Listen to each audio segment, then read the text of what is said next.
BRS Congress పైన BJP నేతలు విమర్శలు గుప్పించారు. 10 ఏళ్లు బీఆర్ఎస్ ఆ తర్వాత కాంగ్రెస్ రాష్ట్రాన్ని దోచుకుంటున్నాయని ఆరోపించారు. బీఆర్ఎస్ రాష్ట్రాన్ని అప్పులపాలు చేస్తే కాంగ్రెస్ ఇచ్చిన హామీలను అమలు చేయడం లేదని మండిపడ్డారు. జూబ్లీహిల్స్ ఉప ఎన్నికల్లో బీజేపీ గెలిస్తేనే అభివృద్ధి జరుగుతుందని బీజేపీ నేతలు అన్నారు. బీజేపీ అభ్యర్థిగా దీపక్ రెడ్డి నామినేషన్ కార్యక్రమానికి కేంద్ర మంత్రులు కిషన్ రెడ్డి, బండి సంజయ్, ఆ పార్టీ ఎంపీలు, ఎమ్మెల్యేలు హాజరయ్యారు. 10 లక్షల కోట్లు అప్పు చేసింది. వీళ్ళు వచ్చిన తర్వాత 3 లక్షల కోట్లు అప్పు చేశారు. కానీ ఈరోజు ఏ కార్యక్రమం కూడా అమలు జరగడం లేదు. కాంగ్రెస్ పార్టీ ఎన్నికలకు ముందు అనేక రకాల హామీ ఇచ్చింది. నేను ఈరోజు కాంగ్రెస్ పార్టీని ఒకటే సవాల్ చేస్తా ఉన్నాను. జూబ్లీహిల్స్ లో ఓట్లు అడిగే ముందు మా మహిళలకు 2500 ఇవ్వకుండా మీకు ఓట్లు అడిగే నైతిక హక్కుండా కాంగ్రెస్ పార్టీ చెప్పాలి. అన్నా జూబ్లీహిల్స్ అడ్డా ఏ బిడ్డ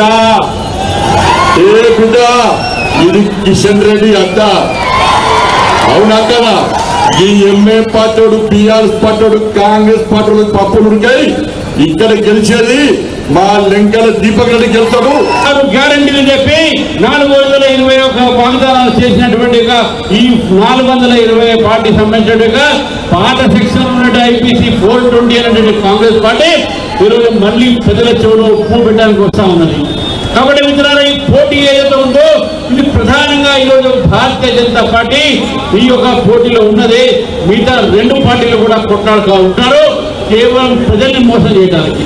ఈ దేశం సురక్షితంగా సుభిక్షంగా ఉండాలంటే, దోపిడీ పాలన అంతం కావాలంటే రేపటి కాలంలో ఈ రాష్ట్రం భారతీయ జనతా పార్టీ అధికారంకి వచ్చి రేపు ఈ రాష్ట్రాన్ని గొప్పగా అభివృద్ధి చెందాలంటే భారతీయ జనతా పార్టీ తప్ప మరో మార్గం లేదు. కాబట్టి 1-2 సార్లు ఆలోచన చేసి మీరు భారతీయ జనతా పార్టీ గెలిపించాలని చెప్పి కోరుకుంటూ, లంకాల దీపక్ రెడ్డి గారి గెలుపుని ఆ లంకలు ఉన్న రాక్షసులు కూడా ఆపలేరని చెప్పి ఈ సందర్భంగా తెలియజేస్తా ఉన్నారు.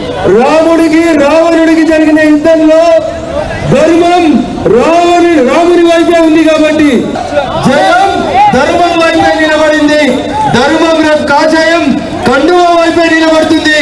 నరేంద్ర మోడీ గారి వైపే నిలబడతా ఉంది. నన్ను ఆశీర్వదించి శాసనసభలకు పంపించినట్లయితే మీ గురించి నా ప్రాణాలను అర్పించి మీ గురించి కొట్లాడి ప్రతి ఒక్క డెవలప్మెంట్ గురించి ఫైట్ చేస్తానని మీ అందరికి తెలియజేసుకుంటూ, ఎక్కడ కూడా వెనకాడనండి.